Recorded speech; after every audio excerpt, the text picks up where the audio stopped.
This is for all the women over 60 that want to do a solo travel adventure. And there's a question you don't say out loud. You don't say it to your kids, and you certainly don't say it to the person booking your flight. Here it is. If something happened to me when traveling solo, would anyone on this earth know where to start looking? That's the real reason a lot of us never take the solo trip. And that one question kept me out of Ireland for more than 20 years. I want to be straight with you before we go any further. I haven't gone yet. I'm planning to go next spring, and I'm going on my own. So 3 weeks ago, I sat down with AI for one evening right here on my couch in Montana, and I built the plan. 4 prompts. By the time I stood up, the fear that had stopped me for 20 years was gone. I'm going to give you all 4 prompts right now, including the one that turned out to matter as much to my sister as it did to me. So you can build the same plan tonight for whatever trip you've been putting off. Now, here's the part that took me 20 years to understand about myself. It wasn't the money, it wasn't the flights, and it certainly wasn't the language, because in Ireland they speak English.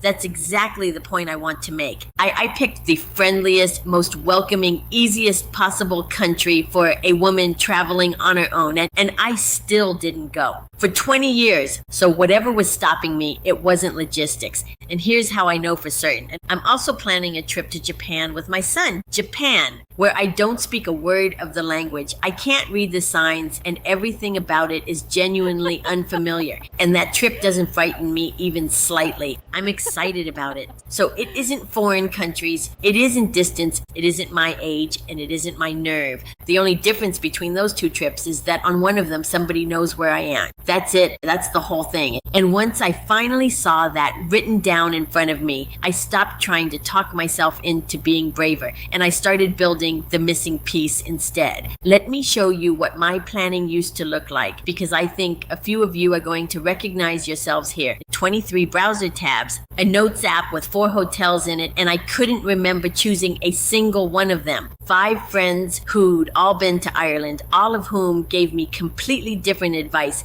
and every one of them absolutely certain hers was the correct answer. One told me to base myself in Dublin and take day trips. Another told me Dublin was the mistake and I should go straight west. They were both right, by the way, and that's precisely the problem. At the end of a night like that, I didn't know more. I just knew more things. There's an enormous difference between those 2, and that difference is where a lot of good trips quietly die on a laptop screen. 20 years of that. Every single time I closed the laptop more tired than when I opened it, and slightly further from going. So 3 weeks ago, I sat down and typed one thing. Not plan my trip to Ireland, because that gives you a brochure. This was my first prompt. Help me plan a safe solo trip to Ireland for a woman in her 60s traveling by herself. Give me 3 areas you would recommend I base myself in, 3 you would tell me to skip, and the actual reason for each one. Then tell me what I should verify myself before I book anything. That last sentence is the one I want you to steal, because when you ask AI what to verify, something shifts. You're no longer a person trusting a machine. You're a person running a check. And what came back was calm. 6 areas, a plain reason for each. Which ones stay busy and lit in the evening? Which ones go quiet early? And which ones would leave me dependent on a rental car? And for me, I'd rather not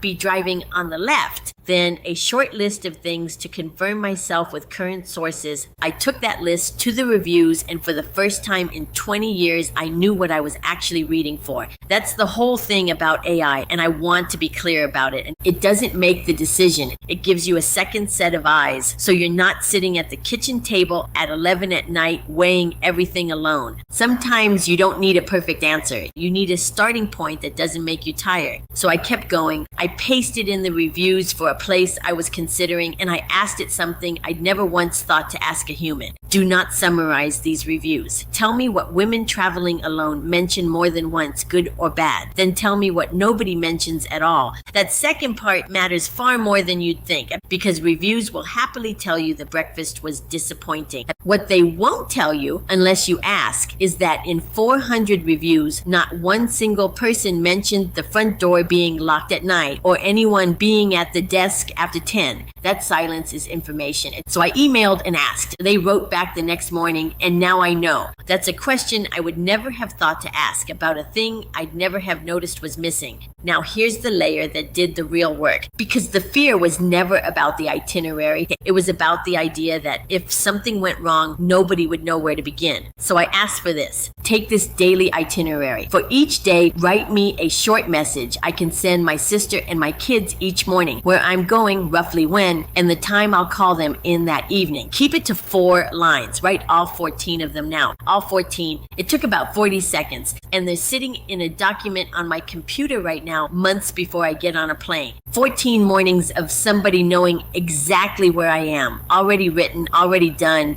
Every morning over there, I'll copy one, send it, and put my phone in my bag. Every evening, I'll call her, and she'll know. That's the entire safety net. 40 seconds up front, about 10 seconds a day. Now, here's the part I didn't expect. I told my sister what I'd set up, and I read her the first one, and she got quiet for a second, and then she said, "Oh, good." She'd been carrying this trip around in her head, too. She just hadn't said anything because she didn't want to be the one talking me out of it. I built myself a safety net, and it turned out I handed her one at the same time. If there's someone in your life who worries about you, that message costs you nothing and gives them their whole day back. Now, the layer I almost skipped, the what-ifs. We all have them, and they're never loud in the daylight. And they wait until 2 in the morning when you're alone and everything feels bigger than it actually is. And here's the cruel part. You can't think clearly when you're frightened. So I decided to do my panicking early on the couch with a cup of coffee and the river going by outside the window. I am a woman in my 60s traveling alone in Ireland. Walk me through what I should actually do in each of these step by step, calmly, and tell me what a scam looks like in each one. 1, I miss the last bus or train back at night in a town I don't know. 2, I get sick or hurt somewhere rural. 3, a driver isn't going the direction I expect. The answers weren't dramatic. Stay where there are people and staff, not out on the street working it out. Go to the counter, not to whoever approaches you first. Book the car through the hotel rather than off the pavement. It's simple. And it's simple because I'm reading it now, calm, months ahead, instead of at midnight in a town I don't know. That's the whole trick. You do the thinking while you're clear-headed so that later on you're not inventing a plan, you're just following one. And there's one more thing that came out of this that I hadn't considered at all. Mobile signal out in the Irish countryside is patchy, and apparently it goes from 4 bars to nothing quicker than you'd believe. So my maps are getting downloaded for offline use before I leave, and I'm putting 1 printed page in my bag with the accommodation, the phone number, and the address written out. Paper doesn't need a signal. Now, I promised you I keep things real on this channel, so let me tell you what AI got wrong while I was doing this. It gave me opening hours for a heritage site that were flatly out of date. I checked the official site and they'd change, and it gave me a walking time between 2 places that took no account of the fact that Irish country roads often have no footpath, a stone wall on both sides, and a bend you can't see around. Neither of those would have been dangerous if I hadn't caught them, but I caught them because the very first prompt told me what to verify, and I actually did it.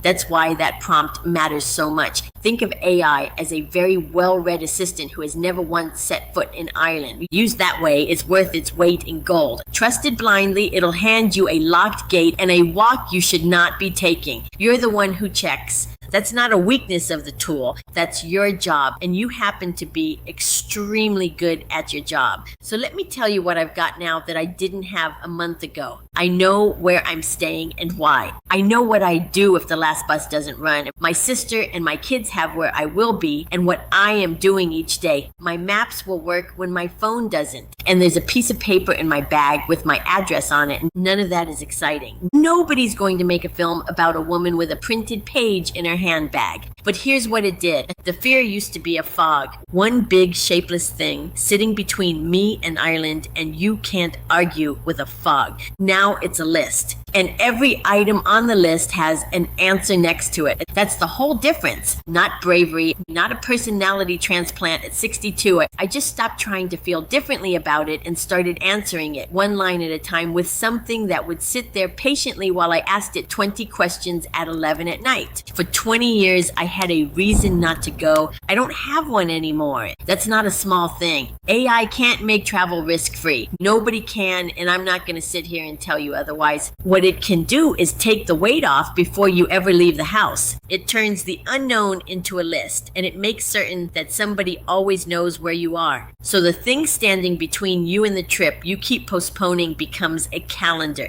not a fear. And I'll be honest with you, I'm a little bit nervous about telling you all of this before I've gone instead of after, when I could come back with a suntan and a good story, but I'd rather stand here in the same place you're standing. Because if you're waiting for someone to come back and tell you it was fine, you could be waiting a long while. So here's what I'd like you to do tonight. If there's a trip you've been putting off and you've been telling yourself it's the money or the timing, sit down and ask yourself what the real reason is. Then run those 4 prompts against it. They're all in the description, so you don't have to write a thing down. And when I go, I'm bringing you with me. I'll show you what the plan got right, what it got wrong, and whether that message to my sister every morning was worth the 40 seconds. I'm Susan, and on this channel, we use AI to make real life easier, safer, and quite a lot more fun. If this one helped you today, subscribe, because I want you here when I get back. I'll see you next time.